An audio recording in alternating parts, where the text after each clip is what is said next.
Welcome back to Autism Live and to this special segment with Autism Works Now. We're here with Susan Osborne, Joanne Lara, and Luke Guastafaro is joining us. He's the next candidate that we're sharing. And Luke, we're thrilled that you're here. You're looking very handsome and excited to talk to you because you are someone who already has your degree. Talk to us a little bit about what your degree is in. City planning or urban planning. Which is a wonderful subject in which we all desperately need, right? And you are working in your field right now. What job are you working in? Oh, where am I working at? Yes, where are you working right now? Currently, it's called Windsor Smith Homes. It's a subcontractor, home building and mostly design, but they have also moved to more contracting and home building. And so what are you doing for them? I'm mostly doing research on companies and other contractors that supply material for more efficient and environmentally friendly building materials. What a wonderful service to the community that you're doing research on all of that. That's a fabulous thing. And is this we were talking during the break a little bit about gratitude. Is this a job that you're grateful for? I guess this is the closest thing I had to a job. I mean, it's not full time or permanent, okay, but it's a paying position, and so it acts as if it were a real one, just at a more lesser. But to be clear, what you want is full-time work in a job that you're going to be in long-term. That's what you're going for. Yes, it is. Like everybody else, that's the goal here. And we've been talking a little bit with the other candidates about why that's so important. Because what is it what makes the difference for you? Why do you need to have a full-time job? I mean, it's kind of like a duh thing, right? No, obviously, so yeah. I can support myself right. and hopefully a family down the line, but at least at first, myself, so I can, hopefully buy a home and a newer car and right. do all those other things. All the things that everybody, exactly, all the things that adults want to do. Mm-hmm. But let's go back to the gratitude a little bit. What kind of things are you doing with Autism Works Now and working on gratitude?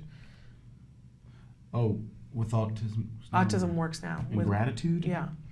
What's the assignment that you've been... Well, just to know about the things that we're grateful for. And list them, right? And list them. I don't know if I listed all of them, but I can think of quite a few places. Well, just the assignment was one a day, so you could start thinking of the things in your life that you have instead of the things that in life that you don't have. Yeah. Yeah, well, I'm just thankful that... I don't know, I'm not physically unhealthy. I've met a lot of friends, including one who's kind of young. The rest are all just family friends that are older but still younger that have died in the past few years. I can think of a few people and of unusual situations. So good that you're healthy, right? So I'm just good that I'm healthy and my immediate family and other close family members are as well, that nothing is seriously happening with them. That's a good thing. That's a good day. Yeah. When did you get your degree? How long have you been out of school? About 3.5 years ago. Okay, and what has the process been like since then? Was it difficult getting a job after you get out of school? Kind of. I've held some internships afterwards. Mm-hmm.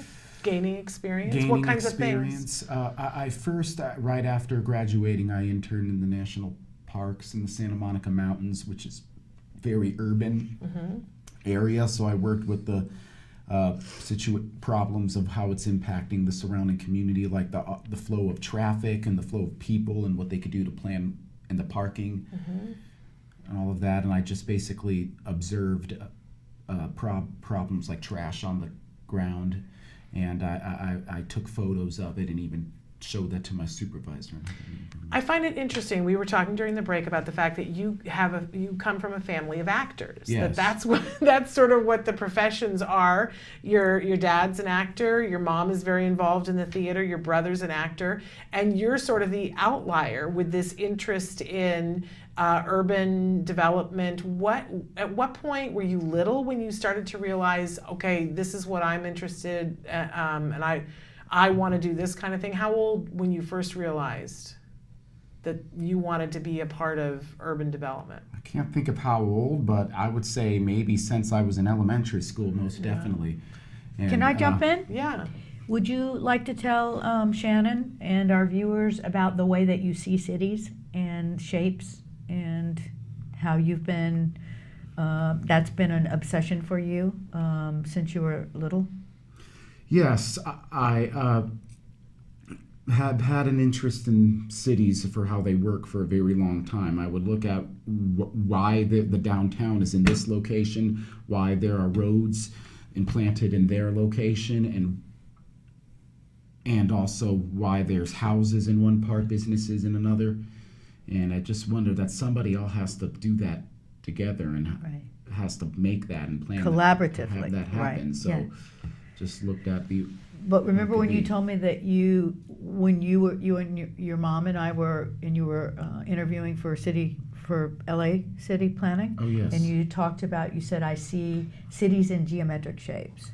Oh, yes, Yeah. that too. Yeah, Yeah. they are geometric and shapes. Can you expound upon that a little bit? Well, just that, I guess what I could say is that the different, by neighborhoods or roads, highways, transportation routes, they're all shaped in ways that lead to even city centers are shaped. It's like a good way. I mean, this is not me. This is how a lot of historic planners have done that as like a circular area, and then there's Like the Romans. Yeah, like the Romans, and then outside is other buildings and industry. Then it goes to the suburbs and country. Right.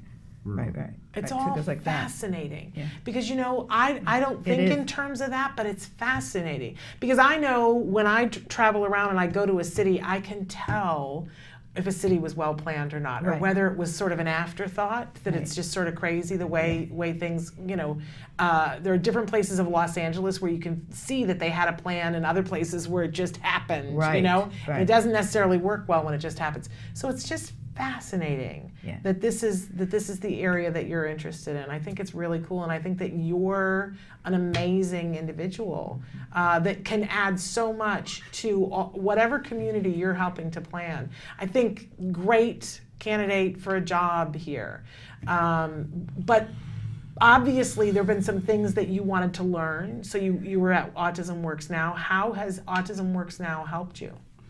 Oh, it has helped me out effectively. I learned better interviewing skills with people and know what to say and when to say them, and also how to prepare for one. Yeah, and those are important skills. And get them. And Yeah. actually get the interview, right? And I also hear that there's a little bit in Autism Works Now about networking. Yes. That they've been teaching you the importance of networking. Are there any jobs that you've gotten as a result of networking? Yeah, I would say so. The current job that I have right now was through networking. I met one of the main bosses, one of the son. Actually, I met him at an autism event. I think it was a screening for one of the movies about a year ago, and then that's how he referred me to this. Okay, and so you talked to him then, and that made a connection. I think a lot of people don't understand in this day and age. And we're teaching how to keep is. that connection up, because you continued to correspond with him over the year. Yes. Yeah. And then it finally became in November, come in and meet my mother. Wasn't that it? Or come in and meet the director? We more of the director. The but his director? mom's the Yeah. high-end boss. Right. But I mean, it was, that's how it happens. And, So I gotta teaching say, that. you're very good at teaching that, because you have a candidate from last year who calls me about every week and a half, like clockwork, checks in with me. Mr. Rose. And you know Luke what Rose. though? It's working for him. I know. It is working. He's going to for work him. on our pie chart. Well, and I like. so is Luke. I'm never going to forget him in terms of if something comes up, I'm right. going to be thinking about him, That's and right. that's the thing. And So now- you're going to work on the pie chart too?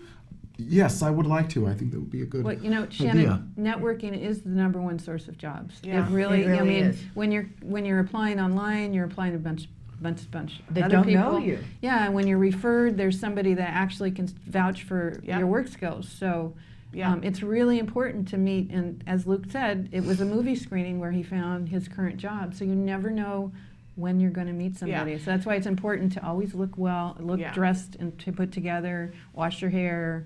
and all I that think stuff. one of the things with networking is that it isn't immediate gratification. That's right. That it takes a And you while have to to understand massage. that. Yes. And because people, I think we all have a comfort zone, and we like to hire people that we know, because we've all had to work with somebody before who wasn't reliable, right? Right. So when you show up and we do an interview and I go, oh, now isn't he wonderful and isn't he fabulous? But when I run into you the second time and you're wonderful and fabulous, I go, oh, look, there's more evidence that he's wonderful and fabulous. Right. And then the third time I go, I know him, he's wonderful and fabulous. Right. And then the fourth time I think, why am I not working with him?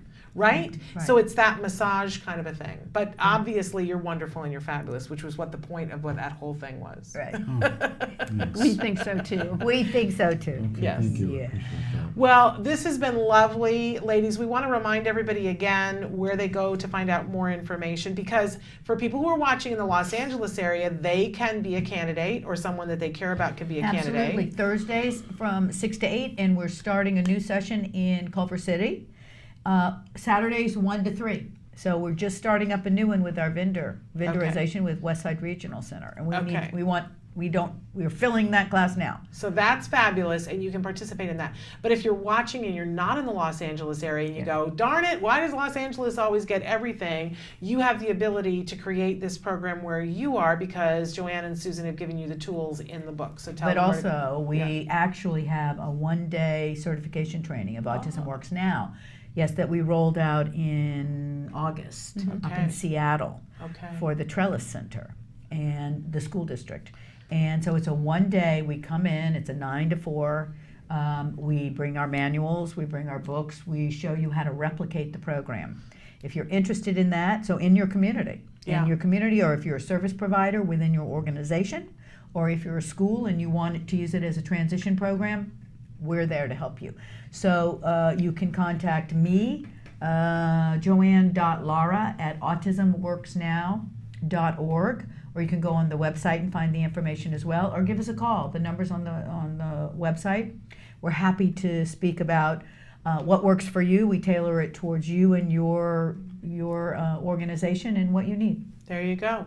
Well, thank you guys for being here, and thank you, Luke, for being here, and tell all the You're welcome. candidates Thank how you. wonderful it was.